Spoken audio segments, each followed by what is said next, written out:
Tengoklah bahasa Indonesia makin melaju. Universiti Al-Azhar yang banyak orang Malay study kat sana pun, dah jadikan bahasa dia orang sebagai program pengajian khas. Terus bahasa kita merempat di bumi sendiri. Tak kisah bahasanya konoha di serata dunia, tapi negaranya tak maju. Indonesia mana ada bahasa? Bahasa yang Indonesia gunakan itu adalah bahasa Melayu dialek versi Indonesia. Itu fakta.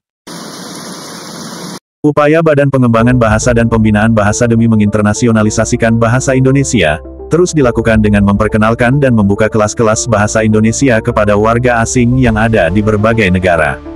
Dan secara perlahan hal tersebut mulai membuahkan hasil, setelah bahasa Indonesia resmi digunakan di UNESCO.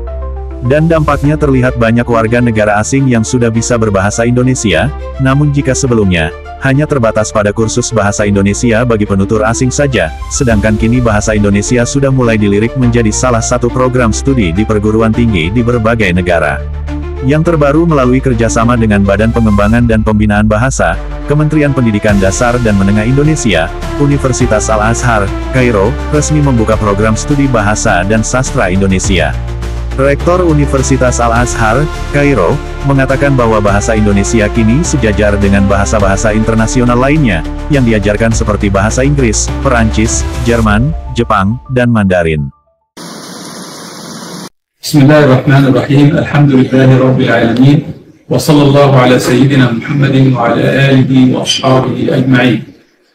أردت التهاني وأجمل الأماني لشعبنا في إندونيسيا بافتتاح قسم اللغة الإندونيسية وآدابها في كلية اللغات والترجمة بجامعة الأزهر بالقاهرة لتكون لغة من لغات التدريس التي يتعلم بها أبناؤنا ويدرسون بها بجوار اللغات الإنجليزية والفرنسية والألمانية واليابانية والصينية إلى آخره، أكثر من 14 لغة في كلية اللغات والترجمة في جامعة الأزهر الشريف.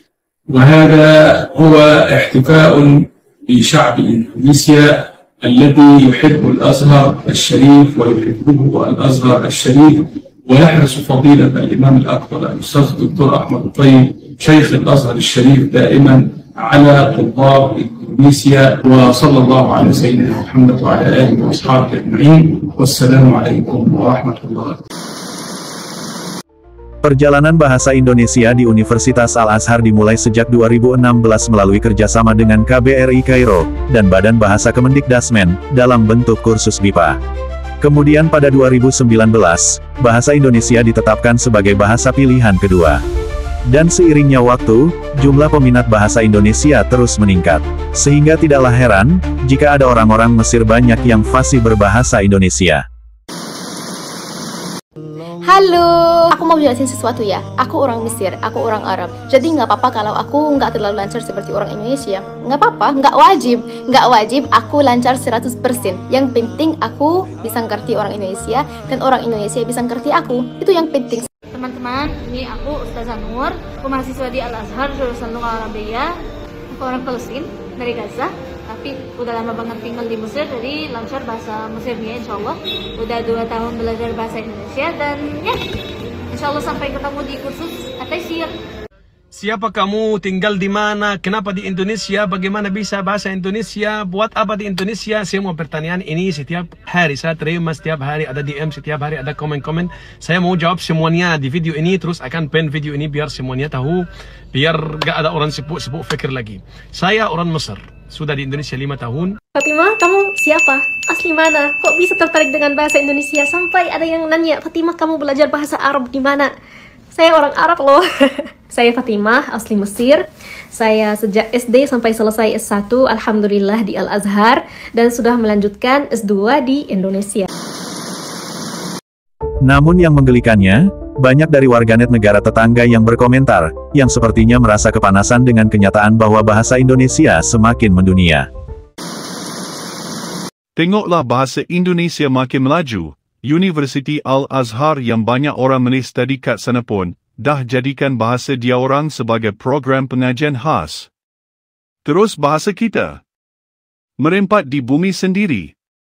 Tak mengapa universiti kat luar negara belajar bahasa Indonesia, pada hakikatnya bahasa Indonesia adalah bahasa Melayu. Tahniah pula pada bahasa negara kita. Tahniah, bahasa Indonesia mendunia, Melayu tak tahu nak ke mana.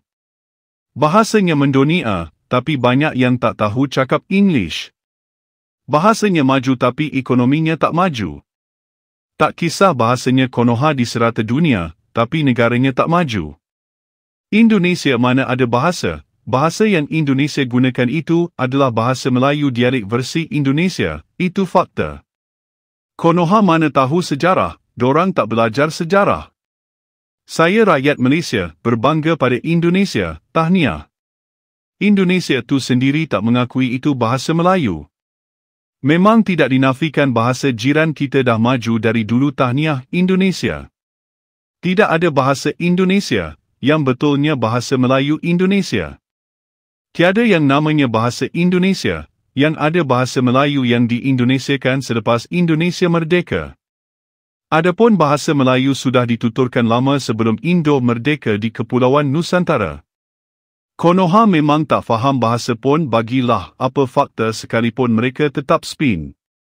Apa pun terbaik Indonesia kerana berjaya meletakkan bahasanya di tempat yang tinggi. Apalah guna bahasa dia orang tak ada value langsung pun dengan ekonomik, negaranya pun tak maju dan miskin. Peliklah Al-Azhar ni nak jadikan bahasa Indonesia sebagai pengajian khas. Terimalah hakikat bahawa bahasa kita tertinggal dari jiran. Kita sendiri terhegih-egih dengan bahasa orang putih, macam mana nak martabat, sesama Melayu pun cakap English atau bahasa rojak. Suatu masa bahasa kita akan pupus. Dari komentar-komentar yang telah kita saksikan, dapat kita simpulkan, bahwa sikap dan sifat negara tetangga begitu amat ambigu, yang sepertinya hanya negara tetangga yang memiliki orang-orang seperti ini, orang-orang yang pemikirannya tidak pernah sinkron dengan perkataannya, serta ambisinya. Karena di satu sisi mereka mengatakan bahasa Indonesia adalah bahasa Melayu, tetapi di sisi lain, ketika warga negaranya menggunakan bahasa Indonesia, mereka pula yang kepanasan. Entah apa maksud dan tujuan mereka, sehingga mereka begitu sangat ngotot dengan menggeneralisir bahwa bahasa Indonesia adalah bahasa Melayu.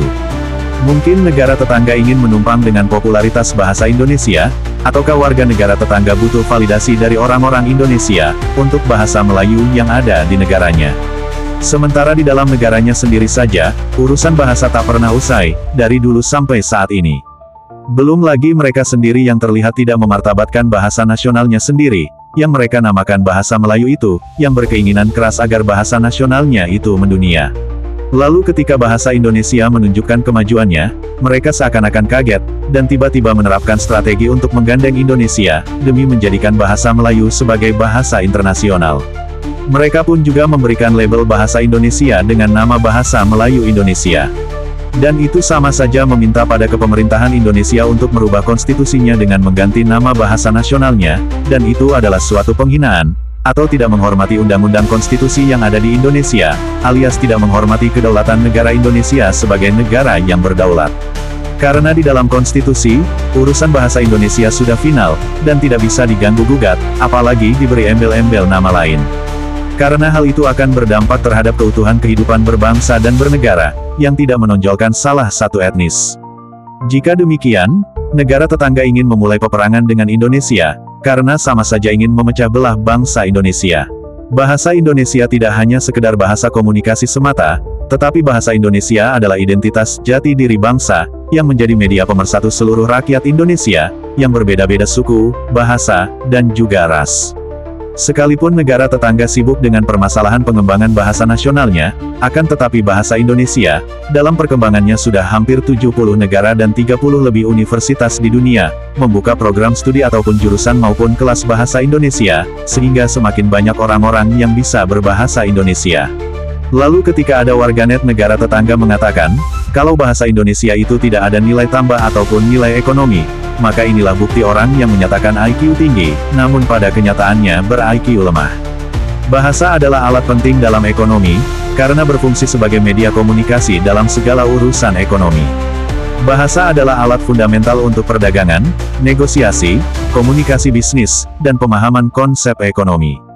Baik di tingkat lokal, maupun global, yang mempengaruhi daya saing pertumbuhan PDB, dan pembentukan peluang ekonomi. Kemahiran bahasa, baik bahasa nasional maupun bahasa asing, meningkatkan kemampuan individu bagi negara untuk berpartisipasi dalam ekonomi global dan lokal. Dan juga dapat mendorong hubungan dagang, serta memfasilitasi pertukaran pengetahuan dan investasi. Dan ketika semakin banyak orang luar yang belajar suatu bahasa, maka dalam urusan perputaran ekonomi pun akan ikut berjalan.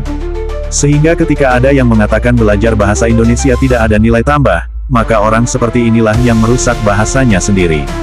Sama halnya dengan ia mengatakan kalau bahasa nasionalnya juga tidak ada nilai manfaat.